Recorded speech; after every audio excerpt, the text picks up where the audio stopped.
प्रश्न एक, भारत में राष्ट्रीय आय की गणना में तृतीय क्षेत्र के अंतर्गत किन किन सेवाओं को सम्मिलित किया गया है। उत्तर, भारत में राष्ट्रीय आय की गणना हेतु तृतीय श्रेणी में निम्नलिखित सेवाओं को सम्मिलित किया गया है। पहला, परिवहन, भंडार व संचार। दूसरा, व्यापार एवं जलपान गृह। तीसरा, बैंकिंग एवं बीमा। चौथा, वास्तविक संपदा एवं सार्वजनिक प्रशासन। छठवां, विदेशी क्षेत्र एवं अन्य सेवाएँ। प्रश्न एक, भारत में राष्ट्रीय आय की गणना में तृतीय क्षेत्र के अंतर्गत किन किन सेवाओं को सम्मिलित किया जाता है। उत्तर, भारत में राष्ट्रीय आय की गणना हेतु तृतीय क्षेत्र में निम्नलिखित सेवाओं को सम्मिलित किया जाता है। पहला, परिवहन, भंडार एवं संचार। दूसरा, व्यापार एवं जालपान गृह। तीसरा, बैंकिंग एवं बीमा। चौथा, वास्तविक संपदा एवं पाँचवा, सार्वजनिक प्रशासन। छठवां, विदेशी क्षेत्र एवं सातवां, अन्य सेवाएँ। प्रश्न दूसरा, उदारीकरण से आप क्या समझते हैं। उत्तर, उदारीकरण में वे सारी क्रियाएं सम्मिलित है जिसके द्वारा किसी देश के आर्थिक विकास में बाधा पहुंचाने वाली आर्थिक नीतियां एवं नियमों, प्रशासनिक नियमों, नियंत्रणों एवं प्रक्रियाओं आदि को समाप्त किया जाता है, उनमें एवं शिथिलता लाई जाती है। प्रश्न तीसरा, सस्ती मुद्रा नीति से नहीं।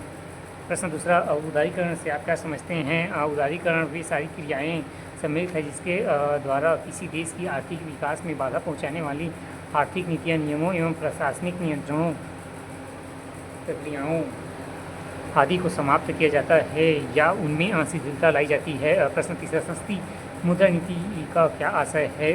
उत्तर, सस्ती मुद्रा नीति के अंतर्गत केंद्रीय बैंक द्वारा अन्य वाणिज्यिक बैंकों को सस्ते ब्याज दरों पर ऋण उपलब्ध कराना होता है एवं भारत में इसका निर्धारण भारतीय रिजर्व बैंक द्वारा किया जाता है।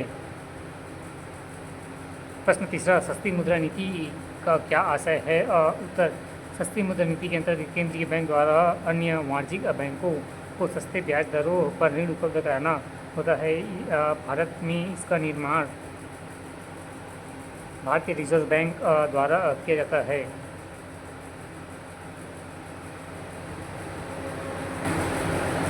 प्रश्न 4, नीति आयोग पर संक्षिप्त लिखिए। उत्तर, पूर्व स्थापन योजना आयोग के स्थापन पर 1 जनवरी 2015 को नीति आयोग की स्थापना की गई। यह संस्था राष्ट्रीय एजेंडा का निर्माण केंद्र और राज्यों के मध्य सरकारी संवाद को बढ़ावा देने के लिए कार्य करता है। या नीति आयोग का एक संवैधानिक निकाय है। इस योजना आयोग के स्थान पर 1/1/2015 को स्थापित किया गया। यह भारत सरकार की नीति निर्माण एवं शीर्ष प्रबंध मंडल का थिंक टैंक के रूप में कार्य करता है। या भारत में परिवर्तन लाने हेतु योजना आयोग के स्थान पर नीति आयोग को जनवरी 2015 में स्थापित किया जाता है। यह केंद्र सरकार की नीति निर्माण एवं उनका क्रियान्वयन, सरकारी संवाद, राष्ट्रीय सुरक्षा, ग्रामीण विकास से संबंधित नीतियों का निर्माण करती है।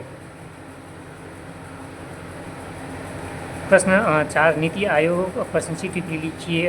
पूर्व स्थापित योजना आयोग के स्थान पर 1 जनवरी 2015 को नीति आयोग की स्थापना की गई। यह संस्था राष्ट्रीय एजेंडा का निर्माण व केंद्र व राज्यों के मध्य सरकारी संवाद को बढ़ावा देने के लिए कार्य करता है। या नीति आयोग एक संवैधानिक निकाय है। योजना आयोग के स्थान पर 1/1/2015 को स्थापित किया गया है। यह भारत सरकार की नीति निर्माण का शीर्ष प्रबुद्ध मंडल एवं थिंक टैंक के रूप में कार्य करता है। या भारत में अगर परिवर्तन लाने हेतु योजना आयोग के स्थान पर नीति आयोग के जनवरी 2015 में स्थापित किया गया। यह केंद्र सरकार की नीति निर्माण एवं उनका क्रियान्वयन, सरकारी संवाद, राष्ट्रीय सुरक्षा एवं ग्रामीण विकास से संबंधित नीतियों का निर्माण करती है।